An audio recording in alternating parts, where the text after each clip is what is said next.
En esta oportunidad trataremos la temática de la didáctica y su relación con los procesos de formación del docente universitario.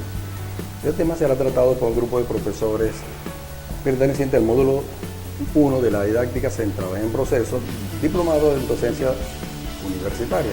El mismo está integrado por los profesores Iráni Calderón, Diana Niaga, Jorge Medina, Alexander Benadria y el profesor Aníbal Calderón. En este documental nos encargaremos de explicar de manera sencilla la relación de la didáctica con los procesos de formación del docente universitario.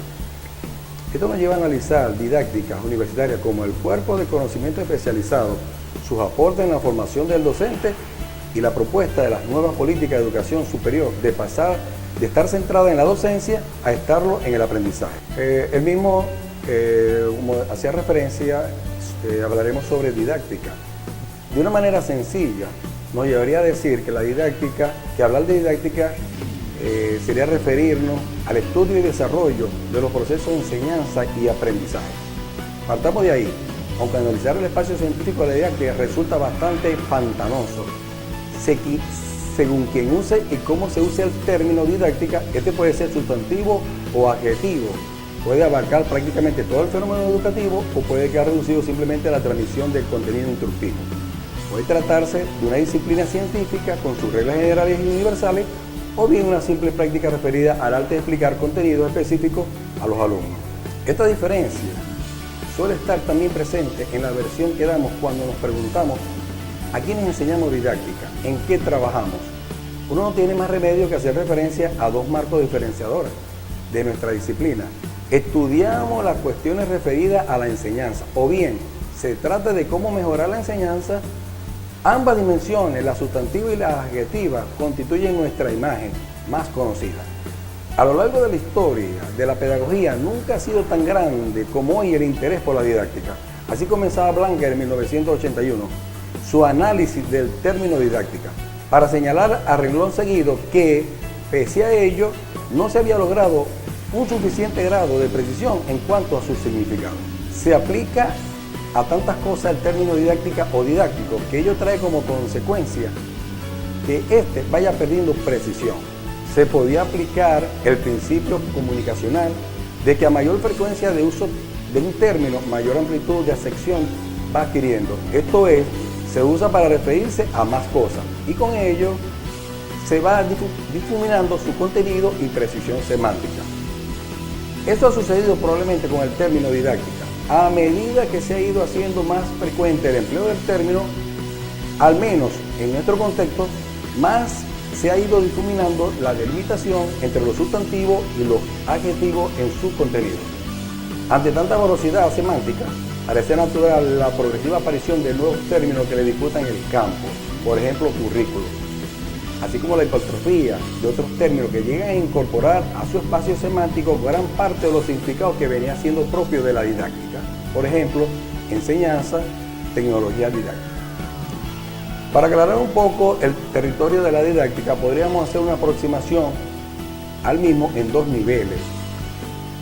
Desde lo que se entiende por didáctica en términos genéricos, o sea, su acepción vulgar o común, y la versión que se da al término de los ámbitos especializados, o sea, un concepto o una definición culta de la didáctica. La didáctica en el lenguaje común. Una forma habitual de clarificar el sentido de las palabras es recurrir a los diccionarios, o en el plan más sofisticado a la etimología, o sea, al origen de la misma. De esa perspectiva, la didáctica y lo didáctico se refieren como sustantivo o adjetivo a actividades relacionadas con la enseñanza o la transmisión de ideas a las que por alguna razón se pretende que los receptores presten atención. Pero el lenguaje común suele dar, al referirse a la didáctica, más importancia a los adjetivos que a los sustantivos. En ese sentido, lo didáctico adquiere mayores matices y se opone a otra forma de enseñar, decir, transmitir, que podríamos calificar como no didácticas o poco didáctico. Lo didáctico refleja así la aplicación de un cierto criterio de intencionalidad, de calidad de modo sobre la actividad de enseñar, explicar, decir. En el diccionario de la Real Academia Española en 1970, didáctica es el arte de enseñar y actuar didácticamente en un adverbio que se refiere a un modo de desarrollar una actividad de manera didáctica, propia para enseñarla. Es decir, es didáctico aquello que es adecuado para enseñar e instruir. En definitiva, se trata del arte de hacer las cosas de tal manera que sean fáciles de aprender. El concepto oculto técnico de la didáctica requiere un mayor ejercicio de discriminación terminológica, aunque el procedimiento también tiene sus detractores. Ejemplo, Sáenz Barrio en 1994, que procede a revisar las diversas definiciones dadas por los autores. La visión que han dado de la didáctica a los autores que le han estudiado varía mucho de unos a otros. En algunos casos se pretende establecer su estatuto epistemológico. Algunos de estos autores la describen como una ciencia práctica y aplicada, o sea, una teoría de la praxis docente. Por ejemplo, Titón en 1974. En 1966, Tomaszewski la describe como una teoría general de la enseñanza. En 1977, Jacques Enoch la define como el estudio de las diversas maneras de enseñar. En 1969, Nerissy la describe como el conjunto de técnicas. En 1964, Stoker la define como una doctrina general de enseñanza. En 1964, también Clairepet la define como una metodología de la enseñanza. En otro caso, se pretende aclarar su sentido y para qué sirve. Titón, en 1974, se refiere a que es una ciencia que tiene como objetivo la dirección del proceso de enseñanza hacia fines de eficacia formativa e instructiva. Passio, en 1981, la describe como una disciplina que estudia el proceso formativo justamente en aquello que aporta de formativo. Y Laroyot, en 1980, como una actuación orientada a conducir al educando a la adquisición de hábitos, técnicas y conocimientos que lo aproximen a una formación integral. Así pues, tomando en consideración los diversos matices que se incorporan como fruto del debate entre posiciones diversas, la didáctica de las definiciones es ciencia y es técnica, es arte espontánea y es proceso planificado, es teoría y es norma, es análisis y es prescripción, es doctrina y es procedimiento. La visión que le han dado las definiciones no es, con todo, excesivamente contradictoria. La idea subyacente a la visión culta y la didáctica, tal como la describen los especialistas, es que se trata de una ciencia práctica. En la mente de la mayor parte de los autores está clara la idea que no se trata de una disciplina especulativa, sino basada en hechos constatables y hasta cierto punto controlables, que han de ser manejados con rigor. Por otro lado, que tampoco es ciencia en el sentido estricto o convencional del término. La propia naturaleza humana y dinámica del objeto que estudia y el sentido axiológico de la acción didáctica la separa de una orientación hacia la explicación dura, centrada en relación a la causalidad y a las leyes generalizables. Es, ante de nada, un conocimiento destinado a la intervención, una teoría práctica como la ha denominado Moore en 1981. En resumen, la didáctica actual es el campo de conocimiento, de investigaciones, de propuestas teóricas y prácticas que se centran sobre todo en los procesos de enseñanza y aprendizaje, cómo estudiarlo, cómo diseñar otros nuevos, cómo llevarlo a la práctica, cómo mejorar todo el proceso, y ahí radica el interés básico de su proyección sobre la enseñanza universitaria. Se venía a decir que la didáctica es sumirse al planteamiento demasiado práctico y apegado al terreno. Una visión excesiva del docente que pone en primer lugar la técnica y la norma sobre los análisis conceptuales y la justificación doctrinal y científica de la actuación que se lleva a cabo. En este sentido, se ha incorporado las corrientes curriculares para refrescar los planteamientos, el currículo, sus bases técnicas, su fuente de vinculación a factores sociológicos, psicológicos, epistemológicos. Esto revitaliza la forma de ver las instituciones universitarias y su función formativa. Pero para cada acción hay una reacción. La saturación sociológica, política o antropológica que facilitan los análisis curriculares han traído como consecuencia un notable alejamiento de las prácticas. Y aquí es donde nos sentimos en la necesidad de reconstruir un nuevo discurso didáctico, como ese espacio disciplinario comprometido con el diseño e implementación del quehacer didáctico, es decir, ese conjunto de actuaciones que ocurre en cada aquí y ahora, de los procesos de enseñanza y aprendizaje. Podemos decir una ventaja a la recuperación estratégica de la didáctica frente a la teoría curricular. Como primero, el retorno a los planteamientos prácticos y próximos a la acción que se desarrolla en los procesos de enseñanza-aprendizaje. Como segundo, la posibilidad de construir un discurso cada vez más integrado y sinérgico entre la didáctica general y la didáctica escrita. Como tercero, la posibilidad de abrir el propio discurso didáctico menos abstracto y más complejo a profesores no pedagogos o no especialistas en la educación. Al final, el objetivo de la didáctica es mejorar la calidad de la enseñanza, es reducir la complejidad de los análisis y incrementar la viabilidad de las propuestas generales. La enseñanza universitaria ha arraigado con fuerza la idea de que para enseñar no hace falta pedagogía, basta con dominar la materia que se pretende enseñar a los estudiantes, pues se necesita propuestas que en términos generales sean viables. En definitiva, hacerle llegar la idea de que todos sean didactas, porque todos están haciendo didácticas en su clase y están comprometidos con mejorar la calidad de sus prácticas didácticas. La estructura habitual del discurso pedagógico es la siguiente: teoría, práctica, teoría, pues la práctica se analiza, se constituye y se reconstruye desde la teoría. Zabalza, en 1993, nos dice que la didáctica es capaz de asentar sus aportaciones en la cual el predominio fundamental sea la práctica. Los discursos y aceptaciones deberían construirse en la siguiente manera: práctica, teoría, práctica. Así que la teoría se acomoda a las condiciones de la práctica. La didáctica universitaria se basa a través del estudio de las prácticas, del contraste de los resultados obtenidos, del análisis y de la concepción. Es la mejor norma de formarse como docente. No es que uno vaya a aprender todo sobre sus propias prácticas. Existe el conocimiento didáctico acumulado, que se ha ido contribuyendo a partir de las prácticas de uno y de las prácticas de los demás. Podemos reflexionar sobre ellas. En ello radica una gran garantía para ir mejorando las competencias como docente. Una condición fundamental es el paso de ser especialista en la disciplina a ser didacta de la disciplina. Se trata de trasladar el punto de apoyo a las actividades documentales, a la enseñanza, de presentar información, explicárselas, proponer actividades, evaluar el aprendizaje, organizar las condiciones de proceso de enseñanza para que los estudiantes accedan a un nuevo conocimiento. Debemos visualizar y convertir la didáctica universitaria en un marco de referencia que nos permite desarrollar nuevos enfoques en cuanto a la formación del docente universitario, combinando la formación del conocimiento y manejo de su disciplina con la capacidad que tendrá el docente de desarrollar estrategias de enseñanza-aprendizaje eficaces. Pero se presenta una interrogante. ¿Qué puede aportar la didáctica universitaria en este contexto? Bueno, según Popper, una disciplina puede definirse por los problemas que sea capaz de resolver. Entonces, ¿qué problemas se presentan en la enseñanza universitaria que pueda la didáctica ayudarnos a resolver? Analicemos algunos asuntos en los que la didáctica seguramente nos dará grandes aportes. El primero de ellos es tomar la formación continua como un marco de referencia. Uno de los aspectos claves de la nueva política de educación superior se refiere al cambio de la referencia que se tenía en sentido de la formación. ¿Qué significa formarse?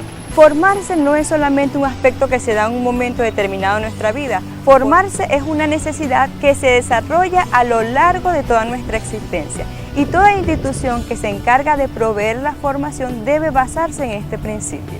Zavala 2004 nos ayuda a tener una idea más clara acerca del concepto de formación continua.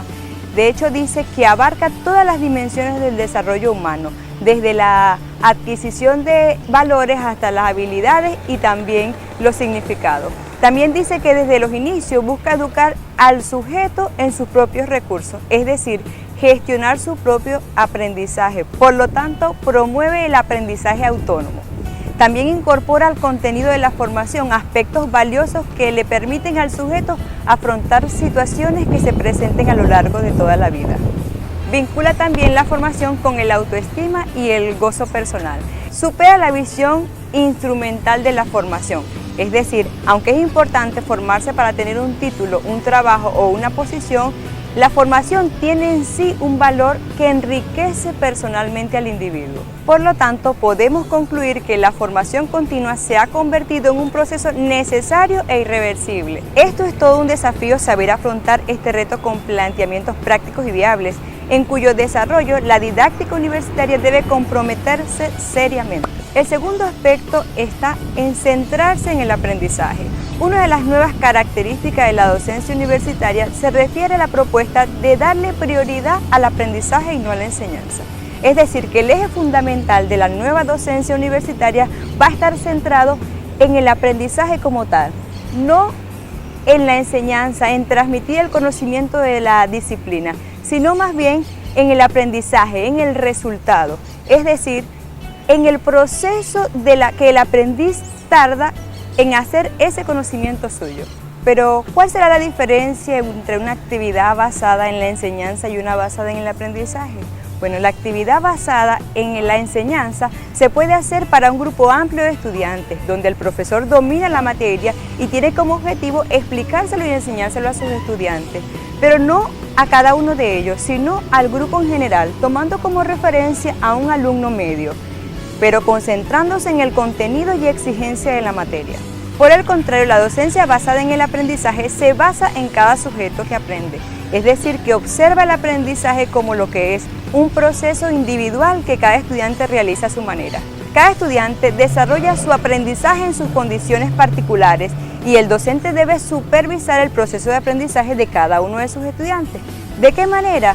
Primeramente, tratando de acercarse lo más posible al estudiante, identificando el proceso de cada uno de ellos y apoyándolos para que el resultado sea efectivo. Se trata de hacer visible a cada uno de sus estudiantes como un sujeto que aprende y prestarle todo nuestro apoyo para que el camino que recorra lo haga a su manera pero con eficacia. Esto es posible si además de lecciones magistrales incorporamos a la docencia seminarios, talleres y tutorías individuales o en grupos pequeños, es decir, didáctica universitaria. El tercero de los aspectos se trata de ser capaces de generar escenarios ricos para la formación integral de los estudiantes. Si unimos los dos puntos anteriores, la formación a lo largo de la vida y la docencia basada en el aprendizaje, cambia de manera radical el papel del docente y por lo tanto la docencia universitaria tradicional. La educación superior va a necesitar comprometerse con sujetos de diferentes edades, diferentes condiciones de vida y que plantean diversas demandas referentes a su formación. Por lo tanto, la docencia tiene que plantearse de una forma más personal, más flexible y más abierta, y de esa manera generar escenarios ricos para la formación integral de los estudiantes. La didáctica y su relación con los procesos de formación docente, un vínculo inherente que reclama definición. Es decir, debemos asumir que científicamente la disciplina didáctica ha sido objeto de una evolución que se ha materializado de forma diversa y particular en los diferentes contextos geográficos y políticos de influencia y, al mismo tiempo, aunque su ámbito necesariamente se ha modificado como disciplina, mantiene una estabilidad en cuanto a objeto de estudio, finalidad, proyecciones y sobre todo en cuanto a la necesidad de progreso constante reclamado desde los diferentes ámbitos de intervención educativa. Se podrá decir, la didáctica tiene por objeto las decisiones normativas que llevan al aprendizaje gracias a la ayuda de los métodos de enseñanza. En cualquier caso, el carácter científico, técnico y artístico de esta disciplina parece indiscutible y podría extraerse de cualquiera de las definiciones a las que atenderíamos: ciencia, normativa, prescriptiva y aplicativa, que se deba a la comprensión e intervención en ámbitos formales y no formales, y siempre haya donde se desarrolle una función de docencia, aunque sea indirecta. Barrio en el 2000 plantea la idea de diversidad en la didáctica. Sugiere que en cuanto más indefinido es el rol del docente y del discente debido a la no encapsulación de los momentos de aprendizaje y enseñanza, mayor es el proceso didáctico. Desde una perspectiva semántica se considera, González en 1989 y Maya en el 2001, que toda situación didáctica se considera por la intención, enseñanza, aprendizaje, proceso de enseñanza, aprendizaje y formación e instrucción. Algunos autores subrayan además el factor comunicativo, incluyendo explícitamente el elemento como la comunicación de conocimiento y el sistema de comunicación. En este sentido, considerar que los didácticos se nutre y define principalmente como campo de acción, lleva a establecer claramente la relación entre la teoría y la práctica. La incorporación de las universidades a las políticas de calidad y a la cultura de la innovación y la mejora. Más de lo segundo que de lo primero. Para ser exacto, las políticas de aseguramiento de la calidad no siempre tienen que ver con la docencia y se dispersan con frecuencia en la supervisión de procedimientos administrativos y en aspectos esencialmente superficiales relacionados con los procesos de enseñanza y aprendizaje. Por eso, precisamente, es importante la didáctica universitaria, porque pueden colaborar en centrar los enfoques en las cuestiones relevantes. Pueden también rescatar el sentido auténtico de una formación integral de los sujetos, formación versus training. Titulamos uno de nuestros últimos congresos internacionales sobre la formación práctica de nuestros estudiantes, para resaltar ese sentido global que debe constituir la verdadera misión formativa de las universidades. La incorporación progresiva de los nuevos enfoques y recursos didácticos disponibles. Si nuevamente hilvanamos entre sí los desafíos recién mencionados, podemos entender bien que mejorar la calidad de la docencia, propósito omnipresente en cualquier declaración institucional, no es una cuestión de palabras, sino de compromiso con nuevas formas de organizar y llevar a cabo los procesos docentes. Generar espacios ricos para la formación integral, decíamos en un apartado anterior, para referirnos a la necesidad de adaptarse a las necesidades del estudiante. Lo podremos repetir aquí, referidos a los diversos componentes de desarrollo curricular. Dicho así, como un principio pedagógico, quedan hermosos pero resulta vacío. El enfoque por competencia, la incorporación a la docencia y al aprendizaje, el trabajo por proyectos, las prácticas colaborativas entre estudiantes, las diversas modalidades de tutorías, las diversas modalidades de evaluación, los intercambios, las experiencias de aprendizaje, servicios, entre otros. Lo que tiene de interesante la didáctica universitaria es que nos abre a todo un mundo de posibilidades de trabajo con nuestros estudiantes. Didáctica relacionada con la formación del docente. En el ámbito de la formación docente estaba determinada por exigencias consideradas prácticas parcialmente pendientes. La didáctica consiste en buscar lo bien tratado, lo bien explicado adecuadamente o mostrado de forma eficaz. Ahora bien, en cuanto a objetos de estudios, finalidades, proyecciones constantes de la intervención educativa en el campo científico de conocimiento teórico, práctico y tecnológico, cuyo eje central es la descripción e interpretación que desarrolla la comunicación e integración de la cultura con el fin de transformarla. González en 1989 y Mar en 2001. Según la práctica, dice que la didáctica se constituye por internacionalidad, enseñanza, aprendizaje. Según González y Mar, la práctica dice que la didáctica se constituye por internacionalidad, enseñanza, aprendizaje. Según la didáctica y currículo del docente, desde la perspectiva personal, puesto que trabajaremos didácticamente con el currículum de la lengua a través de la intervención y análisis, han tenido características peculiares que pueden enseñarnos acerca del pasado, presente y del futuro de la pedagogía. Esta preeminencia reciente en nuestro contexto de lo curricular han hecho necesario detenerse a observar de qué forma se han dado sus relaciones prácticas y técnicas según la evolución de los estudios curriculares en tendencia de la historia sería la comunidad académica, por lo cual tiende a regular institucionalmente, es decir, administrativamente. Existen dos campos muy relevantes del discurso curricular, el práctico y el metacurricular. El práctico busca el discurso autónomo, poliédrico y multireferencial y va en busca de la metodología de la ética social. El metacurricular analiza las doctrinas convirtiendo el currículo en un tema de análisis. Texto dedica como objetivo el tratamiento y establecimiento de condiciones de tipo general y abstracto. Según Zabalza, plantea que es incorrecto tratar de reducir sobre el discurso curricular al del discurso metacurricular, ya que es peligrosa caer en falacias que mezclan lo general y lo particular de forma poco adecuada y se alejan del desarrollo práctico. Ciertamente los dos análisis son necesarios pero diferentes. Ciertamente los dos análisis son necesarios pero diferentes. En todo caso, lo que se busca es contribuir un discurso útil para mejorar la enseñanza real, centrarse en lo cultural, en lo social, valores y códigos morales, socioculturales. En todo caso, lo que se busca es construir un discurso útil para mejorar la enseñanza real, centrarse en lo cultural, lo social, valores y códigos morales, sociolaboralmente. Gracias por su atención. Este es el cierre de la didáctica curricular del docente. Por su atención, muchas gracias.